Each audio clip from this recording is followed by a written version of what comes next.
Hello friends, welcome to Lakshmi homely kitchen. இன்னைக்கு நம்மளோட சேனல்ல ரொம்ப ஸ்பெஷலான ஒரு பிரேக்ஃபாஸ்ட் ரெசிபி தான் பார்க்க போறோம். ரொம்ப ஈஸியா செஞ்சு முடிச்சிடலாம்.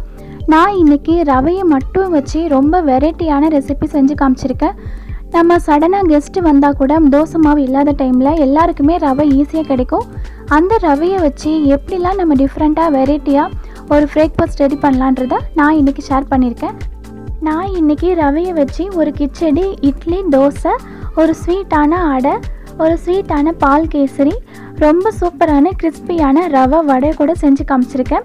இதுக்கு ஏற்ற மாதிரி ரொம்ப சூப்பரான வெங்காய சட்னி, தேங்காய் சட்னி, வெண்டைக்காய், பாசிப்பருப்பு சாம்பாரும் செஞ்சு காமிச்சிருக்கேன். வாங்க வீடியோக்குள்ளே போகலாம். வீடியோக்குள்ளே போகிறதுக்கு முன்னாடி நீங்கள் நம்ம சேனலை ஃபர்ஸ்ட் டைம் பார்க்குறதா இருந்தால் சப்ஸ்கிரைப் பண்ணிக்கோங்க. பக்கத்தில் உள்ள பெல் ஐக்கானும் கிளிக் பண்ணி ஆல் ஆப்ஷனையும் கொடுத்துக்கோங்க. அப்போ தான் இனி நான் போடுற வீடியோஸ் எல்லாமே நீங்கள் பார்க்கலாம். வாங்க இப்போ நம்ம வீடியோக்குள்ளே போகலாம். ஃபர்ஸ்ட் நம்ம பார்க்க போகிறது முருங்கைக்கீரை வெஜிடபிள் ரவா கிச்சடி தான். அதுக்கு ஃபஸ்ட்டு நம்ம ரவாயை நல்லா வறுத்து எடுத்துக்கணும். வறுத்த ரவையாக இருந்தால் கூட நீங்கள் ஒரு டைம் வறுத்துக்கோங்க, நல்லா உதிரியாக கிடைக்கும். ஒரு 200 கிராம் அளவுக்கு ரவையை நான் வறுத்து எடுத்துட்டேன். இப்போ நம்ம ஒரு கடாயில் கொஞ்சமாக ஆயில் சேர்த்துக்கலாம். ஒரு 2 ஸ்பூன் அளவுக்கு சேர்த்துக்கோங்க. ஆயில் சூடானதுக்கப்புறமா 1 ஸ்பூன் அளவு கடுகு, கடுகு நல்லா வெடிச்சதுக்கப்புறமா 1 ஸ்பூன் கடலைப்பருப்பு, 1 ஸ்பூன் அளவுக்கு உளுத்தம் பருப்பு, இதையும் போட்டு நம்ம நல்லா ப்ரௌன் கலர் ஆகிற வரைக்கும் வறுத்து எடுத்துக்கலாம். இது வறுப்பட்டதும் ஒரு பெரிய வெங்காயத்தை சின்னதாக கட் பண்ணி சேர்த்துருக்கேன். இந்த வெங்காயம் கொஞ்சம் வதங்கினா போதும். இப்போ இதில் ஒரு 3 பச்சை மிளகாவை நான் இந்த மாதிரி நீளமாக கட் பண்ணி போட்டிருக்கேன். உங்கள் காரத்துக்கு ஏற்ற மாதிரி சேர்த்துக்கோங்க. ஒரு சின்ன துண்டு இஞ்சையும் சின்னதாக கட் பண்ணி சேர்த்துருக்கேன். கொஞ்சமாக கருவேப்பிலை, இதையும் போட்டு நம்ம வதக்கிக்கலாம். இது கொஞ்சம் வதங்கினதுக்கப்புறமா நம்ம வெஜிடபிள் சேர்த்துக்க போகிறோம். இப்போ இது கூட நான் கொஞ்சமாக முந்திரி சேர்த்துருக்கேன். இது சேர்க்கலனா கூட பரவாயில்ல. அதுக்கப்புறமா ஒரு 1/2 ஸ்பூன் அளவுக்கு மஞ்சத்தூள் சேர்த்துக்கலாம். இதை கொஞ்சம் வதக்கிக்கலாம். இப்போ இது கூட நம்ம சின்னதாக கட் பண்ணி வச்சுருக்க காய்கறி சேர்த்துக்கலாம். ஒரு கேரட்டை சின்னதாக பண்ணி வச்சுருக்கேன், அதை சேர்த்துக்கலாம். அதே அளவுக்கு சின்னதாக கட் பண்ணி வச்சுருக்க பீன்ஸும் சேர்த்துக்கிறேன். அதே மாதிரி சின்னதாக கட் பண்ணி வச்சுருக்க குடமிளகாவும் கொஞ்சம் சேர்த்துக்கிறேன். உங்ககிட்ட பட்டாணி இருந்தால் பட்டாணி கூட சேர்த்துக்கலாம். இப்போ நம்ம இந்த காய்கறிக்கு தேவையான உப்பு கொஞ்சமாக சேர்த்துட்டு கொஞ்சம் நல்லா வதக்கிக்கலாம். காய்கறி ஒரு அரைப்பங்கு அளவுக்கு நல்லா வேகட்டும். இதை நம்ம கொஞ்ச நேரம் வதக்கிக்கலாம்.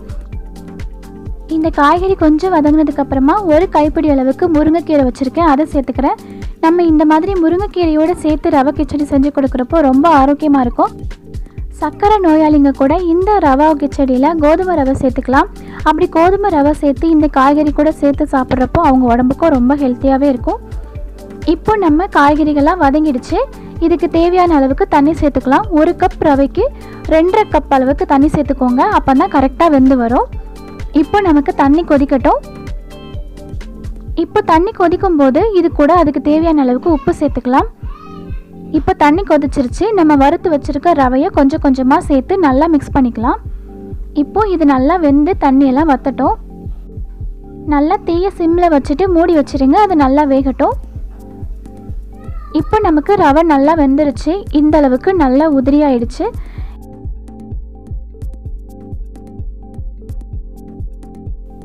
நாம் இன்றைக்கி ரவா கிச்சடியில் முருங்கைக்கீரை சேர்த்துருக்கிறதுனால இது ரொம்பவே ஹெல்த்தியானது. இந்த முருங்கைக்கீரை வெஜிடபிள் ரவா கிச்சடி நீங்கள் உங்கள் வீட்டில் கண்டிப்பாக ட்ரை பண்ணி பாருங்கள். செஞ்சு பார்த்துட்டு எப்படி இருந்துச்சுன்றதை கமெண்ட் பண்ணுங்கள். அடுத்து நம்ம பார்க்க போகிறது ரவா வெஜிடபிள் இட்லி. இதுக்கு ஃபஸ்ட்டு நம்ம 1 கப் அளவுக்கு ரவை எடுத்துக்கலாம். அதில் மூழ்கிற அளவுக்கு தண்ணி சேர்த்து நம்ம இதை ஊற வச்சுக்கலாம். கொஞ்சம் நேரம் ஊற வச்சாலே சீக்கிரமாக ஊறிடும். இப்போ நமக்கு ரவை நல்லா ஊறிடுச்சு. இந்த ரவையை நம்ம ஒரு மிக்ஸி ஜாருக்கு மாற்றிக்கலாம். அது கூடவே ஒரு 1/4 கப் அளவுக்கு தயிர் சேர்த்துக்கலாம். இதுக்கு தேவையான அளவுக்கு உப்பு சேர்த்துட்டு கொஞ்சமாக தண்ணி சேர்த்து நம்ம இதை மிக்ஸி ஜாரில் அரைச்சி எடுத்துக்க போகிறோம். நம்ம இந்த அளவுக்கு அரைச்சி எடுத்துருக்கோம். இப்போ நம்ம இது கூட ஒரு பெரிய வெங்காயத்தை சின்னதாக கட் பண்ணி வச்சுருக்கேன், அதை சேர்த்துக்கிறேன். கொஞ்சமாக பீன்ஸு, கொஞ்சமாக கேரட், கொஞ்சமாக உப்பு போட்டுக்கலாம். இதில் சோடா உப்பு கூட வேணும்னா சேர்த்துக்கோங்க. இப்போ நம்ம இதை நல்லா கலந்துக்கலாம். இந்த பதத்தில் இருக்கிற மாதிரி பார்த்து சேர்த்துக்கோங்க, தண்ணி அதிகமாக சேர்க்க வேண்டாம். இப்போ நம்ம இந்த மாவை ஒரு 10 நிமிஷம் மட்டும் அப்படியே வச்சுட்டு இட்லி சுட ஆரம்பிச்சிடலாம். இப்போ நம்ம இட்லி பாத்திரத்தில் எண்ணெய் தடவிட்டு நம்ம இட்லி ஊற்றி ஒரு 15 நிமிஷம் ஆவியில் வேக வச்சாலே போதும். நமக்கு ரொம்ப சூப்பரான ரவா இட்லி ரெடி ஆகிடும். இதில் நம்ம காய்கறி சேர்த்துருக்கிறதுனால ரொம்பவே டேஸ்ட்டாகவும் ஆரோக்கியமாகவும் இருக்கும். அடுத்து நம்ம பார்க்க போகிறது ரவா வாழைப்பழ இனிப்பு அடை தான். அதுக்கு நான் 1 கப் அளவுக்கு ரவையை அது மூழ்கிற அளவுக்கு தண்ணி ஊற்றி நான் ஊற வச்சுட்டேன். இப்போ நான் அதில் 2 கப் அளவுக்கு கோதுமாவு சேர்த்துருக்கேன். கொஞ்சமாக உப்பு. 1 கப் ரவைக்கு 2 கப் அளவுக்கு கோதுமாவு கரெக்டாக இருக்கும். கோதுமாவுக்கு பதிலாக நம்ம மைதா மாவு கூட சேர்த்துக்கலாம். இப்போ நம்ம இது கூட 1 ஸ்பூன் அளவுக்கு நெய் சேர்த்துட்டு 1 கப் அளவுக்கு நாட்டு சக்கரை சேர்த்துக்கலாம். 2 வாழைப்பழத்தை இந்த மாதிரி நல்லா மசிச்சு அதையும் நம்ம சேர்த்துக்கலாம். இப்போ இதை நல்லா மிக்ஸ் பண்ணிவிட்டு கொஞ்சமாக தண்ணி சேர்த்து நல்லா பிசைஞ்சிக்கலாம். நம்ம அடை பதத்துக்கு தண்ணி சேர்த்தா போதும், ரொம்ப தண்ணி சேர்க்க வேண்டாம். கொஞ்சமாக தண்ணி சேர்த்து நம்ம இந்த மாதிரி பதத்தில் நம்ம ரெடி பண்ணி வச்சுக்கலாம். இந்த அளவுக்கு இருக்கிற மாதிரி பார்த்துக்கோங்க. இப்போ நம்ம நார்மலாக தோசை சுடுற மாதிரி கொஞ்சமாக மாவு ஊற்றி அடை சுட்டுக்க போகிறோம். இந்த மாவை நம்ம புளிக்க வைக்கணும்லாம் அவசியம் கிடையாது. வேணால் ஒரு 5 நிமிஷம் வச்சுட்டே நம்ம செய்ய ஆரம்பிச்சிடலாம். இப்போ நான் இதுக்கு மேலே கொஞ்சமாக நெய் சேர்த்துக்கிறேன். நம்ம ஸ்வீட்டாக செய்கிறதுனால நெய் சேர்த்தாவே ரொம்ப மணமாக இருக்கும்.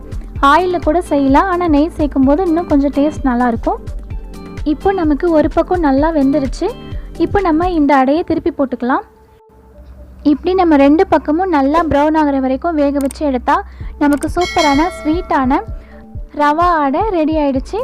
ரொம்ப டேஸ்ட்டாக இருக்கும். குழந்தைங்களுக்கு இந்த ரெசிபி கண்டிப்பாக பிடிக்கும். ட்ரை பண்ணி பாருங்கள். அடுத்து நம்ம பார்க்க போகிறது ரவா அவல் தோசை தான்.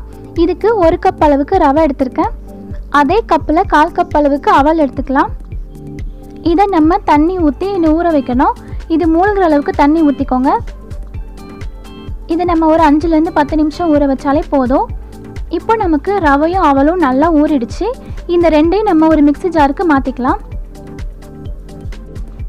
இதில் ஒரு 1/4 கப் அளவுக்கு தயிர் சேர்த்துக்கலாம். இதுக்கு தேவையான அளவுக்கு உப்பு, கொஞ்சமாக தண்ணி சேர்த்து நம்ம இதை நல்லா அரைச்சி எடுத்துக்கலாம். இந்த அளவுக்கு நான் அரைச்சி எடுத்திருக்கேன். நம்ம தோசை சுடுறதுனால கொஞ்சம் தண்ணியாக இருந்தால் கூட பரவாயில்ல. நமக்கு எந்த அளவுக்கு வேணுமோ தண்ணி சேர்த்துக்கோங்க. இதில் நான் கொஞ்சமாக 1/4 ஸ்பூன் அளவுக்கு சோடா உப்பு சேர்த்துருக்கேன். இந்த மாவை நம்ம தோசை மாவு பதத்துக்கு தண்ணி சேர்த்து ரெடி பண்ணி வச்சுக்கலாம். ஒரு 10 நிமிஷம் மட்டும் அப்படியே வச்சுட்டு நம்ம சுட ஆரம்பிச்சிட்டா கரெக்டாக இருக்கும். இப்போ நம்ம தோசை சுடலாம். இப்போ நம்ம ஒரு தோசை தவா எடுத்துக்கலாம். அது சூடானதுக்கப்புறமா நம்ம நார்மலாக தோசை சுடுற மாதிரி இந்த மாவில் தோசை சுட்டு சாப்பிட்லாம். இந்த தோசை பார்த்திங்கன்னா நம்ம ரவையும் அவலும் சேர்த்து செஞ்சுருக்கோம். அதனால் நல்லா முறுமுறுன்னு சாஃப்டாக ரொம்பவே டேஸ்ட்டாக இருக்கும். கண்டிப்பாக ட்ரை பண்ணுங்கள். இப்போ நமக்கு தோசை 2 பக்கமும் ரெடி ஆகிடுச்சு. இதை நம்ம எடுத்து வச்சிடலாம். இதே தோசையிலே நம்ம கொஞ்சம் வெங்காயம் காய்கறிலாம் கூட போட்டு சாப்பிட்லாம். நான் கொஞ்சமாக வெங்காயமும் இட்லி பொடியும் தூவி தோசை ரெடி பண்ணியிருக்கேன். நமக்கு எப்படி விருப்பமோ அந்த மாதிரி நம்ம ரெடி பண்ணி சாப்பிட்லாம். இப்போ நமக்கு ரொம்ப சுவையான ரவா அவல் தோசை ரெடி ஆகிடுச்சு. கண்டிப்பாக செஞ்சு பாருங்கள். ரொம்பவே முறுமுறுன்னு சாஃப்டாக டேஸ்ட்டாக இருக்கும். அடுத்து நம்ம பார்க்க போகிறது ரொம்ப சுவையான ரவை பால் கேசரி தான். இது ரொம்ப டிஃப்ரெண்ட்டாக இருக்கும். இப்போ நம்ம ஒரு பேன் எடுத்துகிட்டு அதில் 2 ஸ்பூன் அளவுக்கு நெய் சேர்த்துக்கலாம். நெய் நல்லா உருகினதுக்கப்புறம் முந்திரி திராட்சை சேர்த்துக்கலாம். இது நல்லா ப்ரௌன் கலர் ஆனதுக்கப்புறம் நம்ம எடுத்து வச்சிடலாம். இப்போ நம்ம அதே பேனில் 1 கப் அளவுக்கு ரவை எடுத்துக்கலாம். இந்த ரவையை நம்ம அந்த நெய்யிலே கொஞ்சம் நேரம் வறுத்துக்கலாம். 2லேருந்து 3 நிமிஷம் வறுத்தா போதும். இது கொஞ்சம் வறுப்பட்டதுக்கப்புறமா நம்ம பால் சேர்த்துக்க போகிறோம். 1 கப் ரவைக்கு 3 கப் பால் சேர்த்துக்கோங்க. நான் பால் மட்டும்தான் சேர்த்துருக்கேன். இது கட்டியான பால், காய்க்காத பால் தான். இப்போ நம்ம ரவை கட்டி இல்லாத மாதிரி நல்லா கலந்து விட்டுடலாம். இப்போ இந்த பால் நல்லா கொதித்து ரவை நல்லா வேகட்டும். நம்ம சேர்த்த பால் எல்லாமே நல்லா சுண்டிடும். இப்போ நமக்கு இந்த அளவுக்கு ரவை ரெடி ஆகிடுச்சு. இப்போ நான் 1 ஸ்பூன் அளவுக்கு நெய் சேர்த்துக்கிறேன். நம்ம நெய் அப்பப்போ சேர்த்துக்கலாம். இப்போ நமக்கு நல்லா கட்டி ஆகிடுச்சு. இந்த டைமில் நம்ம இதுக்கு தேவையான சர்க்கரை சேர்த்துக்கலாம். 1 கப் ரவைக்கு 3/4 கப் அளவுக்கு சர்க்கரை போதும். நம்ம சேர்த்த சர்க்கரை கரையும் போது கொஞ்சம் தண்ணி ஆகிற மாதிரி இருக்கும். அதுக்கப்புறம் நமக்கு மறுபடியும் நல்லா கட்டியான பதத்துக்கு வந்துடும். இந்த டைமில் நம்ம 1 ஸ்பூன் நெய் சேர்த்துக்கலாம். இந்த ரெசிபி நல்லா ஒட்டாமல் அந்த பேனில் இருந்து தனியாக பிரிஞ்சு வரணும். அந்த பதம் வர வரைக்கும் நம்ம நல்லா கலந்துகிட்டே இருக்கணும். இது பார்க்குறதுக்கு அப்படி பால்கோவா மாதிரி இருக்கும், ஆனால் டேஸ்ட்டு நல்லா ரவா டேஸ்ட்டில் இருக்கும். கொஞ்சம் டிஃப்ரெண்ட்டாக இருக்கும். இந்த டைமில் நான் கொஞ்சமாக ஏலக்காய் தூள் சேர்த்துக்கிறேன். இதையும் போட்டு நம்ம நல்லா கலந்துட்டு நம்ம ஏற்கனவே வறுத்து வச்சுருந்த முந்திரி திராட்சையை சேர்த்துக்கலாம். முந்திரி சேர்த்ததுக்கப்புறமா நம்ம கடைசியாக 1 ஸ்பூன் நெய் சேர்த்துட்டு அடுப்பை ஆஃப் பண்ணிட்டா நமக்கு ரொம்ப சுவையான ரவை பால் கேசரி ரெடி. அடுத்து நம்ம பார்க்க போகிறது ரவை வடை. இதுக்கு ஒரு மிக்சிங் பவுலில் 1 கப் ரவை எடுத்துக்கலாம். 1 கப் அளவுக்கு கார்ன்ஃப்ளவர் மாவு, 1 கப் அளவுக்கு அரிசி மாவு சேர்த்துக்கலாம். ஒரு வெங்காயத்தை சின்னதாக கட் பண்ணி வச்சுருக்கேன், அதை சேர்த்துக்கிறேன். கொஞ்சமாக கொத்தமல்லி கருவேப்பிலை கட் பண்ணி வச்சுருக்கேன், அதை சேர்த்துக்கலாம். ஒரு பச்சை மிளகாயை சின்னதாக கட் பண்ணி வச்சுருக்கேன், அதையும் சேர்த்துக்கிறேன். 1/2 ஸ்பூன் தனி மிளகாய்த்தூள், 1/2 ஸ்பூன் சீரகத்தூள், 1/2 ஸ்பூன் கரம் மசாலா, கொஞ்சமாக ஃபுட் கலர் சேர்த்துருக்கேன். இதுக்கு தேவையான அளவுக்கு உப்பு சேர்த்துக்கலாம். இதை நல்லா மிக்ஸ் பண்ணிவிட்டு நம்ம கொஞ்சமாக தண்ணி சேர்த்து நல்லா பிசைஞ்சிக்க போகிறோம். நம்ம ரவை வடை பண்ணும்போது நமக்கு கண்டிப்பாக டிஃப்ரெண்ட்டான டேஸ்ட்டு கிடைக்கும். நீங்கள் இது வரைக்கும் சாப்பிட்ட வடையை விட இந்த ரவை வடை ரொம்பவே டிஃப்ரெண்ட்டாக இருக்கும். ரொம்ப தண்ணியாக இல்லாமல் இந்த பதத்துக்கு மாவை பிசைஞ்சு வச்சுக்கோங்க. நம்ம ஒரு உருண்டை அளவுக்கு மாவை எடுத்து லைட்டாக தப்பி நான் இன்றைக்கி ரவா வடை ஷேப்பில் பண்ணுறேன். இதை நம்ம பக்கோடாவோ போண்டா ஷேப்பில் கூட செஞ்சு வறுத்து சாப்பிட்லாம். ரொம்பவே டேஸ்ட்டாக இருக்கும். கண்டிப்பாக டிஃப்ரெண்ட்டாக இருக்கும், ட்ரை பண்ணி பாருங்கள். இப்போ நம்ம எல்லாத்தையுமே இந்த மாதிரி வடை ஷேப்பில் செஞ்சு வச்சுட்டேன். இப்போ நம்ம ஒரு பேனில் ஆயில் சூடு பண்ணிவிட்டு நம்ம ரெடி பண்ணி வச்சுருக்க வடையெல்லாம் நல்லா பொன்னிறமாற வரைக்கும் வறுத்து எடுக்க போகிறோம். 2 பக்கமும் ப்ரௌன் கலர் ஆகிற வரைக்கும் நம்ம வறுத்து எடுத்துக்கலாம். மிதமான சூட்டிலே வைங்க, ஏன்னா நம்ம சேர்த்த ரவையெல்லாம் நம்ம ஊற வைக்கல. அப்படியே செய்கிறதுனால நம்ம கொஞ்சம் நல்லா வேகட்டும். அதனால் மிதமான சூட்டில் வச்சு நம்ம வேக வச்சு எடுத்துக்கலாம். நம்ம ரவை வடை பண்ணும்போது மாவு ஊற வைக்க வேண்டிய அவசியம் கிடையாது. ஏன்னா நமக்கு அப்போ தான் அந்த வடை சாப்பிடும்போது நல்லா முறுமுறுன்னு கிடைக்கும். நீங்கள் செஞ்ச உடனேவே வடை செய்ய ஆரம்பிச்சிடலாம். நமக்கு வடை நல்லா ரெடி ஆகிடுச்சு. இதை எடுத்து வச்சிடலாம். இதே மாதிரி இருக்கிற எல்லாத்தையுமே நம்ம நல்லா பொரிச்சு எடுத்துக்க நமக்கு ரொம்ப சுவையான முறுமுறுன்னு சூப்பரான ரவை வடை ரெடி ஆகிடுச்சு. இந்த ரவை வடை எப்படி இருந்துச்சுன்னு கண்டிப்பாக என் கூட ஷேர் பண்ணுங்கள். ஏன்னா கண்டிப்பாக ஒரு டிஃப்ரெண்ட்டான டேஸ்ட்டில் இருக்கும்.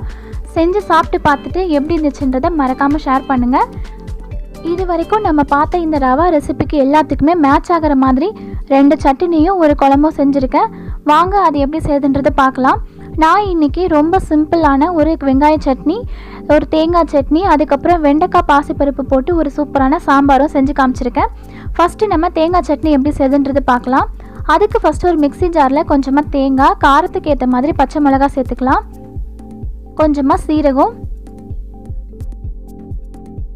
ஒரு 2 பல்லு பூண்டு, கொஞ்சமாக புளி சேர்த்துக்கிறேன், கொஞ்சமாக கருவேப்பிலை, ஒரு 2 ஸ்பூன் அளவுக்கு பொட்டுக்கடலை, இதுக்கு தேவையான அளவுக்கு உப்பு.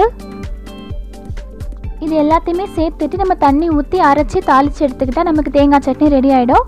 அதுக்கப்புறம் வெங்காய சட்னி பண்ணுறதுக்கு ஒரு கடாயில் கொஞ்சமாக ஆயில் சேர்த்துட்டு 1 ஸ்பூன் கடலைப்பருப்பு, 1 ஸ்பூன் உளுத்தம் பருப்பு, 2 பெரிய வெங்காயத்தை இந்த மாதிரி கட் பண்ணி வச்சுருக்கேன், அதை சேர்த்துக்கிறேன். இது கொஞ்சம் நேரம் வதக்கிக்கலாம். நமக்கு காரத்துக்கு ஏற்ற மாதிரி காஞ்ச மிளகாய் சேர்த்துக்கலாம். நீங்கள் பச்சை மிளகாய் கூட சேர்த்துக்கலாம்.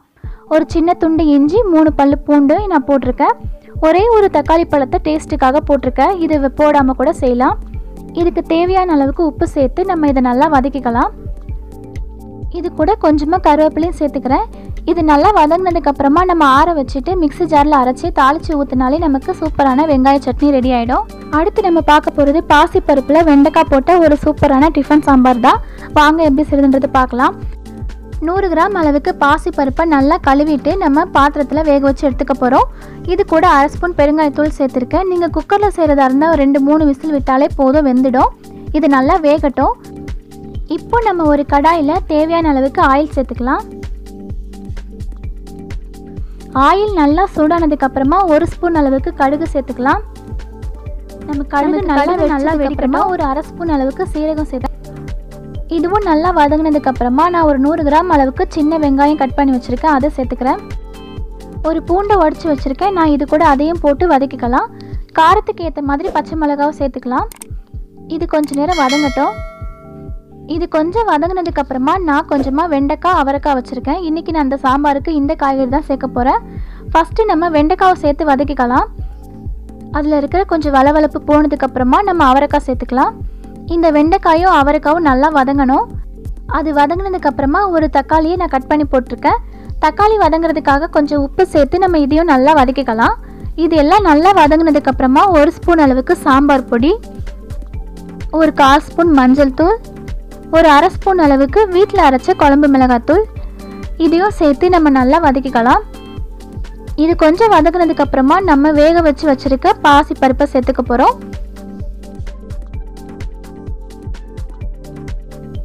இதுக்கு தேவையான அளவுக்கு தண்ணியும் சேர்த்து நம்ம சாம்பாரை கொதிக்க வச்சாலே போதும். ஏன்னா நம்ம ஏற்கனவே காய்கறியும் வதக்கிட்டோம், பருப்பையும் வேக வச்சுட்டோம். ஒரு கொதி வந்ததுக்கப்புறமா நம்ம கொஞ்சமாக கொத்தமல்லி தழை தூவி அடுப்பை ஆஃப் பண்ணாலே நமக்கு ரொம்ப சுவையான சாம்பார் ரெடி ஆகிடும். ரொம்ப ஈஸியாகவே இந்த சாம்பாரை செஞ்சு முடிச்சிடலாம். இன்றைக்கி நம்ம செஞ்ச ரெசிபி எல்லாத்துக்குமே இந்த குழம்பு ரொம்ப மேட்ச் ஆகும். நீங்களும் கண்டிப்பாக உங்கள் வீட்டில் இன்றைக்கி பார்த்த ரெசிபி எல்லாத்தையுமே ட்ரை பண்ணி பாருங்கள். செஞ்சு பார்த்துட்டு உங்களுக்கு எந்த ரெசிபி பிடிச்சிருக்குன்றதை கமெண்ட் பண்ணுங்கள். அது மட்டும் இல்லாமல் இன்றைக்கி பார்த்த ரெசிப்பியில் உங்களோட ஃபேவரட் ரெசிபி எதுன்றதை என் கூட ஷேர் பண்ணுங்கள். இதே மாதிரி வேறு ஏதாவது ரெசிபி செய்யணுன்னாலும் மறக்காமல் கமெண்ட் பண்ணுங்கள். கண்டிப்பாக உங்களுக்கு ஈஸியான மெத்தடில் ரொம்ப டேஸ்ட்டாக எப்படி செய்கிறதுன்றதுக்கு நான் உங்கள் கூட ஷேர் பண்ணுறேன். உங்களுக்கு இந்த சேனல் பிடிச்சிருந்தால் மறக்காமல் சப்போர்ட் பண்ணுங்கள். Thank you friends.